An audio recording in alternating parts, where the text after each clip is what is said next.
ಶೃಂಗೇರಿ ಕ್ಷೇತ್ರದಾದ್ಯಂತ ಗೋಕಳ್ಳತನ ಜಾಸ್ತಿ ಆಗ್ತಾ ಇದೆ. ಉದಾಹರಣೆಗೆ ಮೊನ್ನೆ ಶಿವಪುರದಲ್ಲಿ ಕೊಟ್ಟಿಗೆಲಿದ್ದ ದನ ಬಿಚ್ಚಕ್ಕೆ ಹೋಗಿದ್ದಾರೆ. ಅವರು ಎಚ್ಚರಾಗಿ ಬಂದು ಆ ತಾಯಿ ಧೈರ್ಯದಿಂದ ಎದುರಿಸಿದ್ರಿಂದ ಅದು ಬಿಟ್ಟೋಗಿದ್ದಾರೆ. ನಿನ್ನೆ ಹರಿಹರಪುರದಲ್ಲಿ ಒಬ್ಬ ಮಾಜಿ ತಾಲೂಕ್ ಪಂಚಾಯತ್ ಸದಸ್ಯನ ಇದರಲ್ಲಿ ದನ ಹಿಡಿದಿದ್ದಾರೆ. ಪೊಲೀಸ್ನವರು ಇವ್ರ ಬಗ್ಗೆ ಸೀರಿಯಸ್ ಆಕ್ಷನ್ ಮಾಡಬೇಕು. ನಾಡಿದ್ದು ಬಕ್ರೀದ್ ಬರ್ತಾ ಇದೆ. ಬಕ್ರೀದ್ ಸಂದರ್ಭದಲ್ಲಿ ಗೋಕಳ್ಳತನ ಸಿಕ್ಕಾಪಟ್ಟೆ ಆಗುತ್ತೆ. ಹಿಂದೆಲ್ಲ ಪೊಲೀಸ್ ವರಿಷ್ಠಾಧಿಕಾರಿಗಳು, ಜಿಲ್ಲಾ ವರಿಷ್ಠಾಧಿಕಾರಿಗಳು ಎಲ್ಲ ಇದಾಗ್ತಿದ್ರು, ಗೇಟ್ ಕ್ಲೋಸ್ ಮಾಡಿ ಎಲ್ಲ ಅಲ್ಲಲ್ಲಿ ತಡೆ ಹಿಡಿಯುವಂಥದ್ದು ಎನ್ಕ್ವೈರಿ ಮಾಡ್ತಿದ್ರು. ಈಗ ಅದೆಲ್ಲ ಆಗಿದೆ.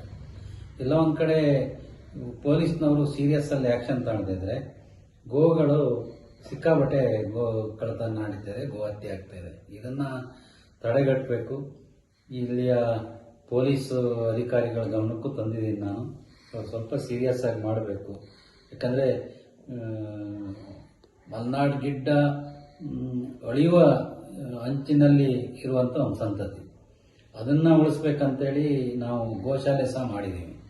ಆದರೆ ಮಲೆನಾಡು ಗಿಡ್ಡನೇ ಕಳ್ಳತನ ಜಾಸ್ತಿ ಆಗ್ತಾ ಇರೋದ್ರ ಬಗ್ಗೆ ಪೊಲೀಸ್ ಅಧಿಕಾರಿಗಳು ಜಾಸ್ತಿ ಸ್ವಲ್ಪ ಮುತುವರ್ಜಿ ವಹಿಸಿ ಇನ್ನು ಇವತ್ತು ನಾಳೆ 2-3 ದಿನ ಸ್ವಲ್ಪ ಸೀರಿಯಸ್ ಅಲ್ಲಿ ವಾಚ್ ಮಾಡಬೇಕು.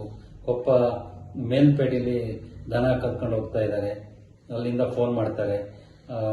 ಹೌಸಿಂಗ್ ಬೋರ್ಡ್ ಕಾಲೋನಿಯಲ್ಲಿ ದನ ತಗೊಂಡು ಹೋಗ್ತಾ ಇದ್ದಾರೆ ಅಂತ ಫೋನ್ ಮಾಡ್ತಿದ್ದಾರೆ, ರಾತ್ರಿ ಬಂದು ಹಿಡಿತಾರೆ ಅಂತ.